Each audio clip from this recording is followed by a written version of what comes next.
Philippe Isler is joining me from here in Nova Scotia, Canada, where he is a licensed psychologist supporting clients who are struggling with depression, anxiety, anger, relationship and family issues, trauma, PTSD, and more.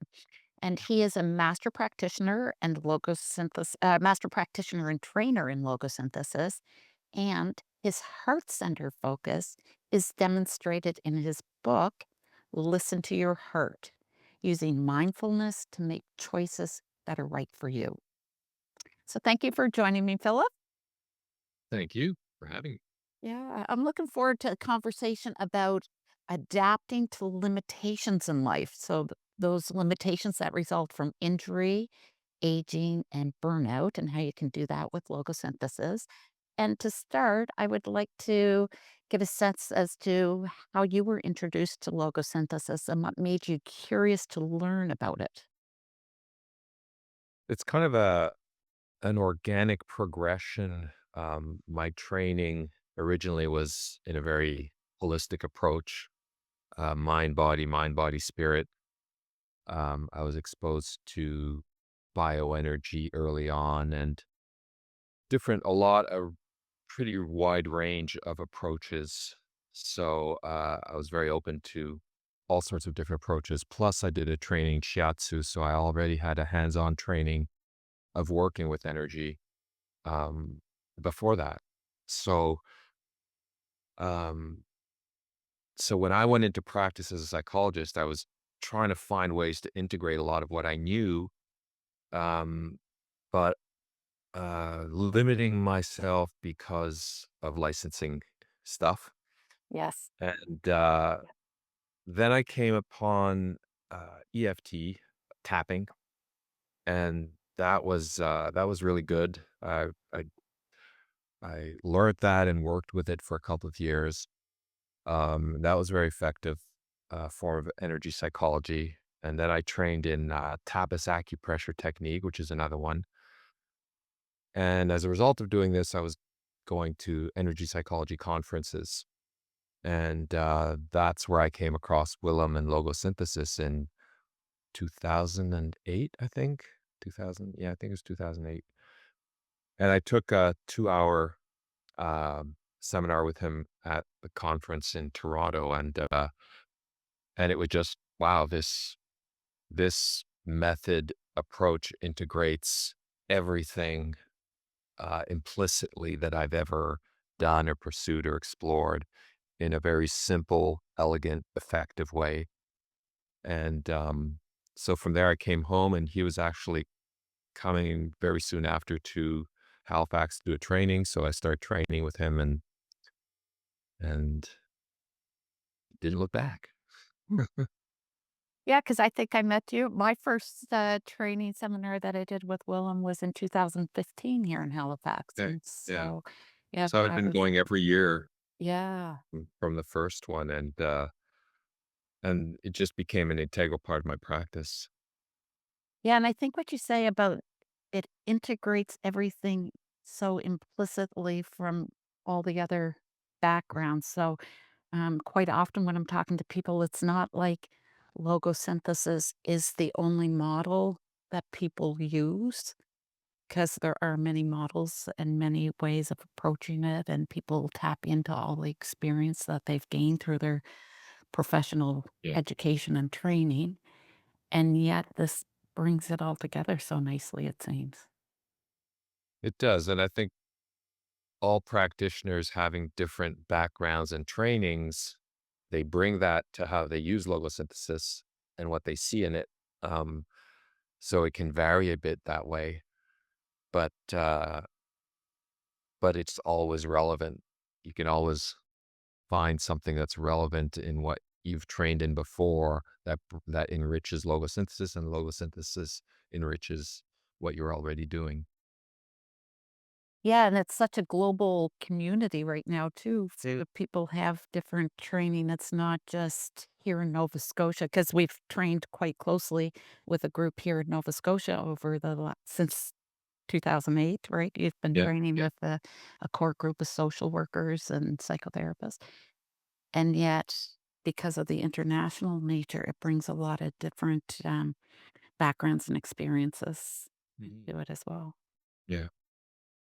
Yeah. So, in your work, you support many people who are struggling with limitations. And then I can appreciate, like we talked about, that there's lots of models to support them in healing and recovery. And this is just one integrative model. So, what would you say that is so unique or so implicit for you? With logosynthesis, it's not just the method, it's the mindset, the approach, the understanding of things. And with when we're dealing with limitations, um, and I should say, when I say burnout, um, I actually don't mean what people usually think of when they say burnout, because usually when we talk about burnout, people are thinking, if you take 2 weeks or a month vacation and rest, you'll be okay kind of thing. I'm talking about a chronic condition where burnout becomes a chronic condition like adrenal fatigue or chronic fatigue. So I really should reword that. But at that point, whether it's aging, burnout, injury, you're dealing with a real change in yourself, in how you function, what you can do, what you can't do, how your mind and body function, but also how they react. And so there's a lot of physical experience involved in either suffering from when you do too much or difference in what you feel. There's the whole mental component of adjusting to it.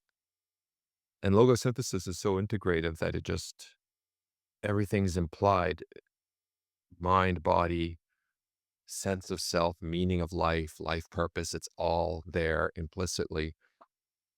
And you can really get to the core issues without getting too caught up in the one of the things that logosynthesis is so good is that we can get caught up in stories and exploring the why of this and the how of that. And logosynthesis, in that approach, you don't really waste time on that.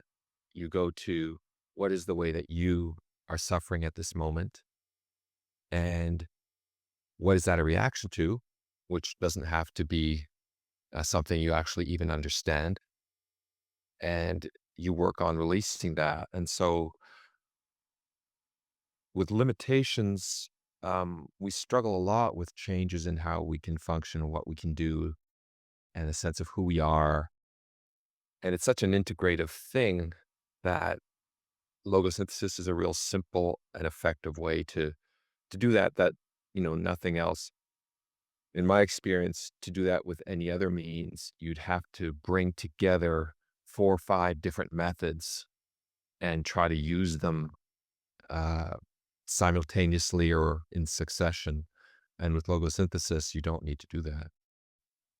Yeah. And a lot of times when we're talking about the limitations can be because of past experiences, like the memories that keep reactivating and the belief systems and and the fantasies, right? So we have a fantasy that I should still be able to do it, or we might have a belief system that I need to be strong, and that could be, based on our culture or based on our family experience.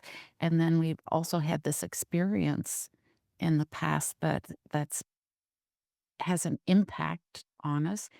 And when you kind of talk about those that initial suffering and then the react what causes that reaction. There's such a basic procedure that's so structured and so repeatable that we can just work with that, right? Yeah, and I'm glad you brought that up, the memories and fantasies, because I mean that's the core of logosynthesis, is work on memories, fantasies, and beliefs. And that's the core of the suffering when we experience loss and limitation, is that yes, we have this memory of what we used to be able to do and who we used to be, who we used to feel like we were anyways, who we used to be. And we have these beliefs around it and we have these fantasies of being that person in the future. But there's no constant in the life but change. And that's kind of very much embedded in logosynthesis, that life energy is about flow and change and adjustment and evolution. Logosynthesis is uh, about freeing up the flow of life energy.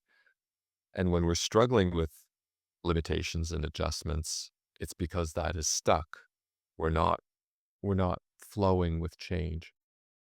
And so then with logosynthesis, you can work on the beliefs, you can work on the memories to let go of that sense of self of who you were and who you think you should be, and the fantasies of how you thought life would be. Um, this past summer I went through, well, about 12 years ago, I built a pretty big deck behind our house. And this year I had to replace all the structure was good, but I had to replace the surface boards. That's a big And if job. I had it's a big job. If I had and it's the kind of work that I used to love. So if I had and I had to actively work at this, if I just let myself, I'd go, "Oh, I love this work," and launch into it. Um, and if it was 10 or 20 years ago, I would do it in a weekend. And if I forget that I'm not that person and I try to be that person, A, because I love working that way, and B, um, because, we're like that. We think of ourselves, uh, you know, I sometimes, when I was 18 years old, I was scampering around fixing my father's roof without s- any harness or any attachment. And there's a part of me that still wants to do that. So we can forget we're not that person anymore.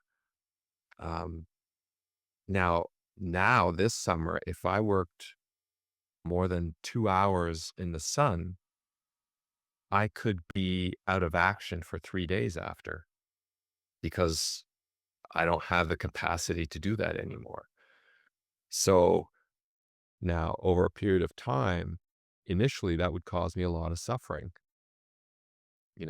I'd suffer that I can't, this is ridiculous. I can't do more than that. And now I've come to a place of acceptance and adjustment. So I don't suffer from it anymore. I just figure out how much I can do. I do that. I set my expectations accordingly. And then, with, especially with the heat we had this summer, it was a very slow process, but over the summer I did it. Yeah, and quite often I find that our natural tendency is I should be able to do this and I'm Mhm. going to do it. Like and it's a little bit maybe that be strong driver, but how we approach resilience and pushing through. And there's a lot of force almost behind it, right? And And it a can be lot. complex and it varies with people. Sometimes sometimes those are, as you say, drivers. They're either beliefs or things that were told to us when we were young. I had a client he was struggling with forced retirement.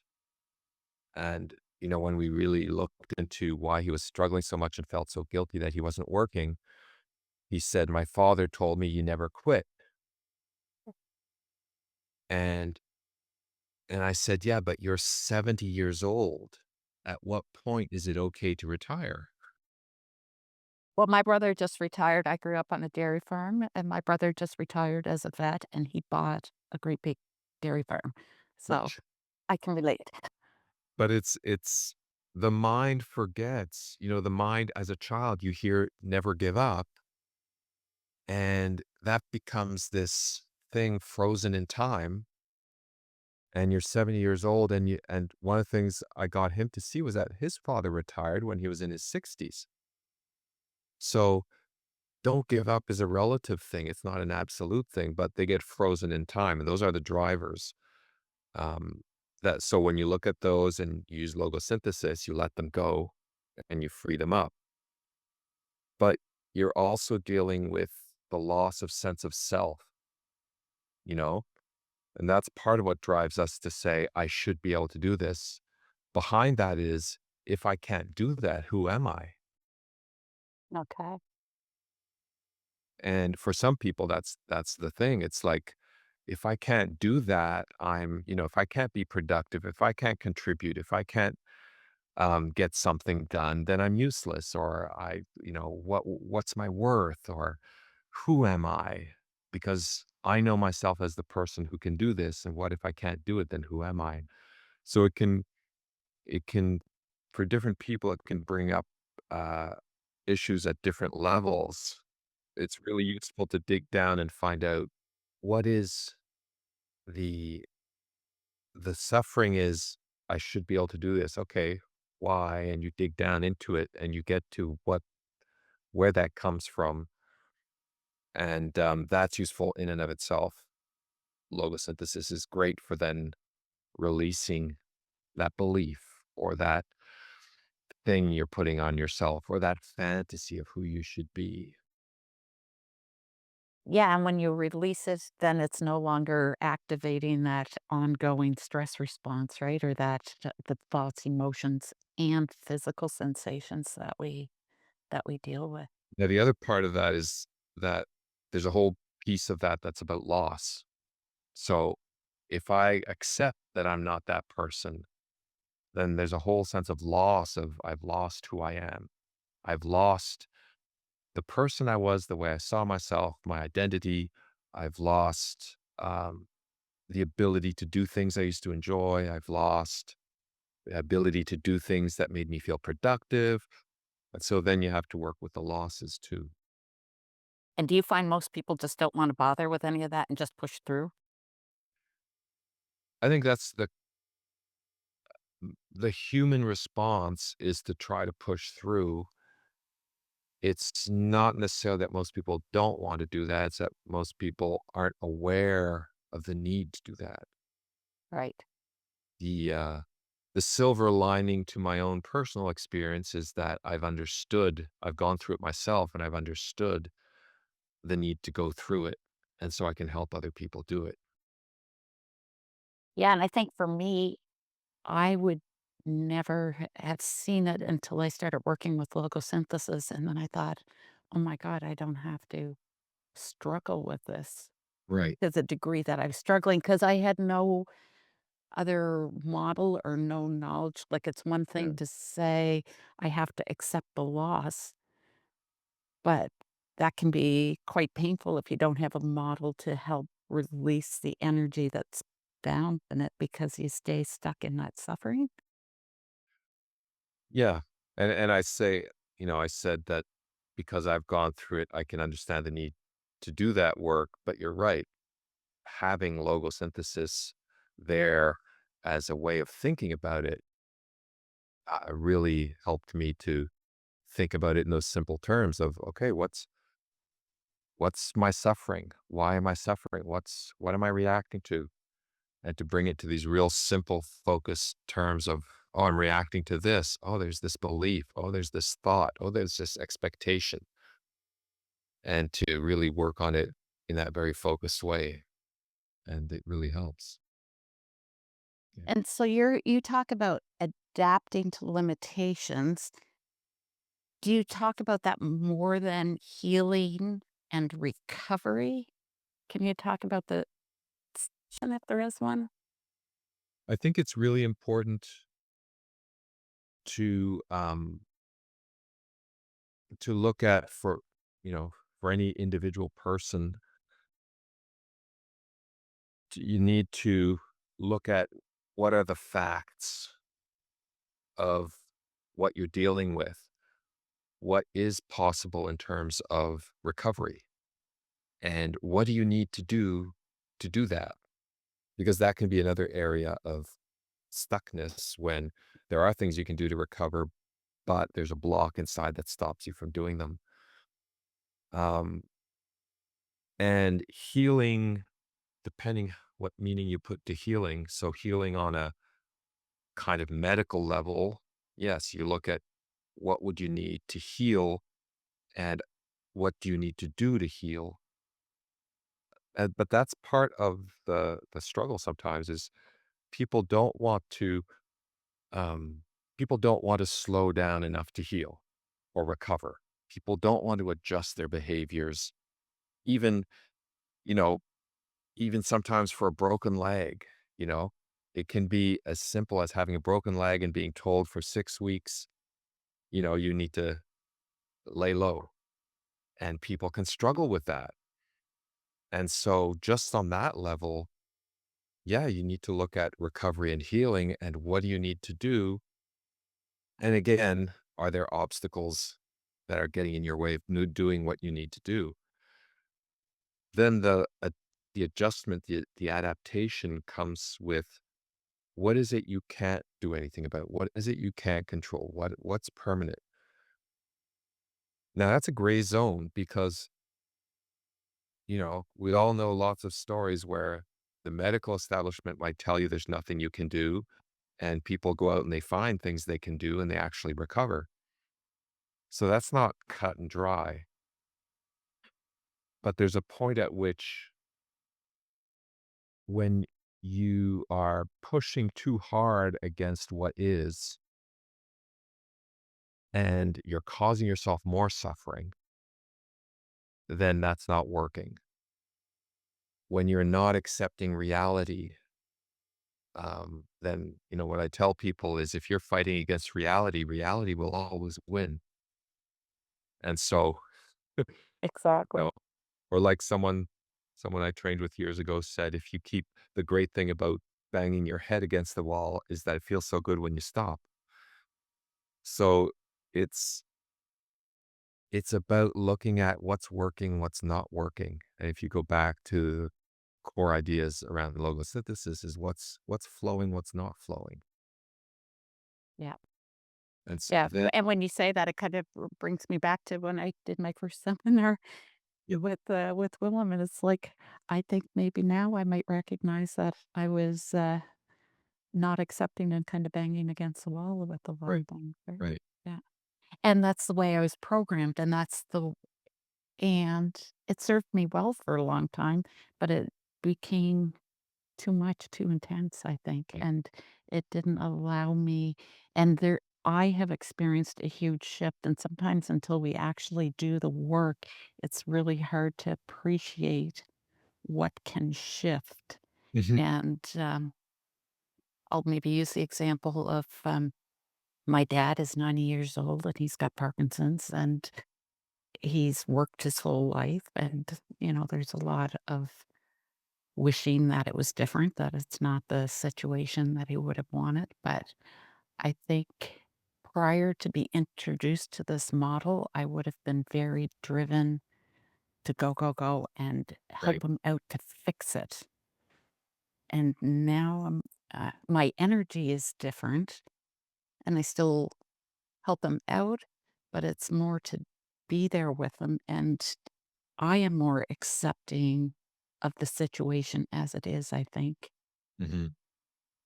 Do you come across that with people as far as their support Mhm.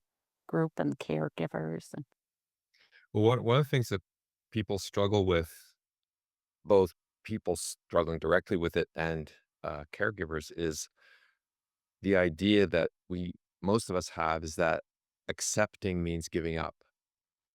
And that's where most people object to the idea of accepting or adjusting. It's like, well, that's like giving up. And it's not. Um, Accepting is just accepting what's real. So when I was thinking about this one metaphor that came up for me was if you have bushes and they die, and if the reason is that the soil isn't right for those bushes, but if you just push through and ignore that and you don't accept that and you just replant other bushes, well, they'll die too. Acceptance is accepting that the bushes died in that soil. And if you accept that, then you can explore, oh, what might I do differently so that these bushes can thrive? And you'll either plant them somewhere else or you'll make the changes you need to make to the soil so that they can thrive. Acceptance allows you to let go and discover what is possible. Yeah, because when we're pushing too hard, I find then we don't see the big picture, and when we can accept, we we can see a broader picture, and this comes up quite often working with beliefs with logosynthesis, because we tend to think, if I'm so one example is I have to do all that I can do to help my dad, Right. and so if I shift that belief or change that belief, then I'm not doing all that I can do. Well, that doesn't feel right. Right. But with logosynthesis, when I shift the energy in that belief and I resolve whatever that, energy, when I made that conclusion that I have to do all that I can do, then I feel calmer and I can see that there's other options. And one of the things that come up quite often when we work with these beliefs, like I'm responsible for it all, or I have to do more. A lot of times, what comes up when people resolve these beliefs is that there are resources available and it's more than just me. And Mhm. feels more supportive. Yeah. But my initial inclination is that there's a lot of energy in pushing it and fixing it, and so kind of that same, like, if I'm injured, then I've got to heal it, and I've got to do something for it as a yeah, Right. yeah. And so that's one of the, um one of the causes of suffering in these things is attachment to the idea of how it should be, or which can be a belief or just an idea or an expectation. And we get attached to this is what it should be. This is what should happen. This is what I should be able to do. And when you let go of that, you realize, well, it's actually more open. And earlier you brought up the word healing. The All of this ultimately, and that's another thing we attach, the idea that being well or healing looks a certain way, means I can do what I used to do, means I can fix it. But all of it really comes down to an internal state. If I'm if I am, physically unable to do 90% of what I used to be able to do, but I'm at peace inside and I'm happy inside, then I am healed, because the only thing that has any meaning is suffering, and suffering is an internal feeling, an internal state. And so we also get attached to what healing means. But healing really means I feel well. I am happy. So do you find that some people may be at peace and yet everyone around them may wish for something different? Does that affect their acceptance or not really? Like, how does that It shows up a bit, in the sense that, and this applies to all sorts of things, all sorts of patterns that people deal with, that when you resolve things and you're okay with yourself, um, other people aren't necessarily okay with that. They might still be stuck on, whether it's wanting you to be a different person, wanting, the same thing applies when you're a people pleaser and you stop people pleasing. People aren't okay with that. You're okay with yourself, but people aren't okay with that. So they struggle with that. But it can be, like you're saying, the same thing with dealing with limitations, illness. Um, you can get to a place of being at peace with yourself and your life, your situation, but other people still see you as struggling or suffering, or, it's not okay that you're in this state, in this condition. Yeah. yeah. Yeah, and then sometimes even we compare about, well, your injury isn't as bad as my injury, or my injury isn't as serious, and so Hmm. sometimes we even put a lot of energy into how we classify our Yes. limitations. And that's another place where synthesis is really aligned with the way I've always seen things, is that we're each on our own individual journey, our own individual path, and we're each having our own experience. So, three people having the same injury don't have the same experience. Um, Three people suffering the same, more or less, limitations aren't having the same experience. And so it's all relative, but it's all unique. It's our only the only thing we're ever experiencing is ourselves. And so that's what we have to deal with. And to me, that is so empowering in the model because what I find, like even doing workshops with logosynthesis and you kind of assess where everybody is at, like what issue are they bringing forward? And the minute someone brings forward an issue, we all want to jump in and offer some advice and we all want to fix it. And yet logosynthesis is so nice because we like you said before, you don't have to get into the story of it all, and you don't have to advise it all. You can work with the basic procedure to identify the suffering, Mhm. identify the trigger or the memory, belief, or fantasy. Yeah.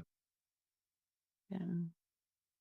And so what do you find like, is there a difference between how people respond when they're dealing with an injury versus say, aging or burnout? Like, Well, there are the differences where those things are different. You know, Pain from injuries versus, other things. But in terms of limitations, in terms of struggling with adapting, adjusting to limitations, it's virtually the same thing, um, because it's all struggling with a change. But sometimes it can be different because it's tied up in,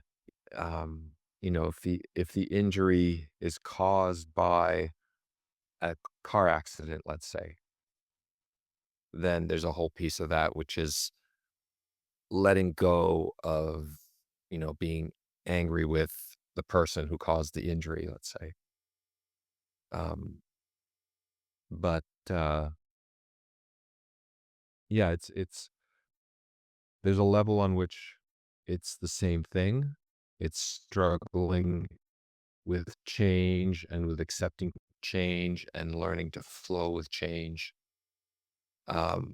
And shifting from holding on to what was to opening up to the potential of what can be. And that's the same across the board. yeah. But in doing that, what each person has to work through is different. And yet, from the logosynthesis model, if you're working with the logosynthesis basic procedure, you always start with how do you suffer, right? And Yeah. And for me, there isn't much there isn't much difference in how I'm working, because I'm listening to the story, I'm seeing where the person's coming from, um, but it's the same work ultimately. yeah. And so logosynthesis is also a spiritual model, so it addresses body, mind, and spirit. And from a spiritual perspective, when we're struggling and suffering, we often hear we have to find meaning in our struggles. We have to Right. let go of suffering. So, what do you observe with your clients or when you're from this aspect of it? That's really different for everybody. The framework for me around that is, this is the challenge and the invitation in the experience, which is, if you let go, or the more you let go of the person you were, or how you saw yourself, or what you had, what you could do, all those things, the more you let go of what you had hoped for and expected in the future. The invitation is to know yourself at a deeper level. And that's the opportunity that's always there.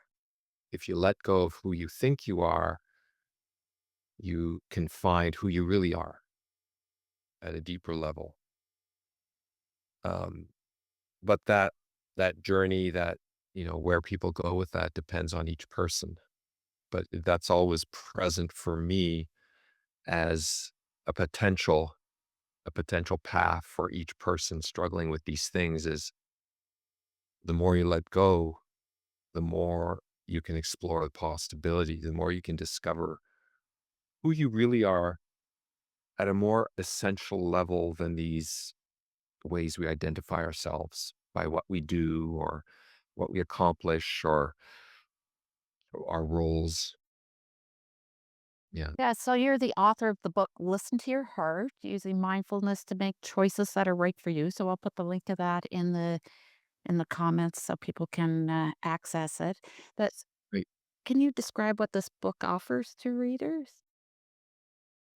Um, it's essentially about getting out of the head, um, for especially for people who struggle with indecision, um, or regrets about decision. So it can be struggling with indecision, or it can be feeling like you can't trust the decisions you make because you don't know where they're coming from or they don't turn out well. And the book is essentially a roadmap of how you tune into your center, which is your heart, which is the seat of who you are. Um, the heart is kind of the meeting place of the physical self and the spiritual self in the body. Um, but also by tapping into heart energy. And, you know, this isn't just woo woo spiritual stuff. Heart Math Institute has been studying this for a long time, uh, and showing that when you get, when you activate a positive, open feeling in the heart, it makes your thinking clearer, your decisions better, and more attuned to yourself and your well-being and your environment. And so this book is really a roadmap about doing that, about understanding how to go inside to find that center, to know, not to think you have the right answer, but to know what the right answer is. Because heart energy will only ever say yes to one thing. If you give it multiple options at any given time and you learn to tune into your heart energy, your heart will only say yes to one thing. And it never varies. And so that's a fallible thing, where that's an infallible thing, whereas the mind can bounce around. The mind can construct a rationale for this, and then it can turn around and construct a rationale for the opposite. And then you can bounce around between the two, and then you can worry about what are the consequences of doing each one. And this book is all about how to get out of that and just come back to a center and go, okay, what's the right answer? What's the right choice? What's the right decision for me at this moment in this situation? And you get it, and it's the right thing.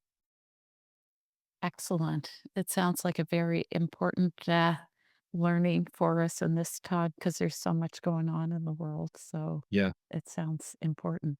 Yeah. yeah, yeah, yeah. So to wrap up, what is a key message that you would like to share with people that are struggling with limitations as a result of injury, aging, and burnout? Is there something you would like to leave as a message? I guess the message is that there there is, aside from the ways that it can feel like suffering and loss and struggle, there is a way through, there is a path, there is meaning to it, there's even potential in it. Um, and you just have to find the path, which is why out of the presentation I gave at Logosynthesis Day and thinking about this, I've started working on creating a program to teach people and coach them and take them through that process because it's really I've seen how useful and powerful it is. And it makes the whole difference between the experience of all of this as loss and diminishment and suffering, as opposed to being about meaning and getting into life at a deeper level um, and surviving and thriving. Right. And what about for therapists, counselors, and coaches that might be offering services to people in this position? Train in logosynthesis. And it's a great community of people to learn from, right? Yeah. Yeah. Don't don't get wrapped up in the stories. Yeah. But yeah, I would really encourage, and that's why it's another of my projects eventually is to try to bring more practitioners to logosynthesis because it really is um, a whole framework that gets you thinking and working in a way that's so useful and effective for the client, but also for the practitioner. And so I know I asked for the last key message, Yep. but as you say that, I'm thinking, so what about licensed professionals?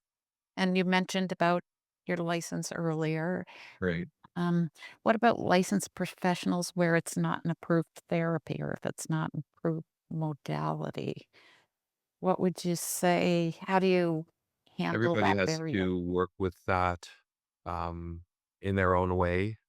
There is room to work with quote unquote experimental methods and procedures where you have evidence. It doesn't have to be from from research studies that are written up. You can be from your own experience. It can be from witnessing in training. When you have some evidence associated with it, and and you've been training with licensed professionals, then there is a basis for using these methods. But there's also a real need for us to do research to support it. Well, thank you so much, Philip. I've really enjoyed this conversation. You're It's very been an important one for me. So thank you.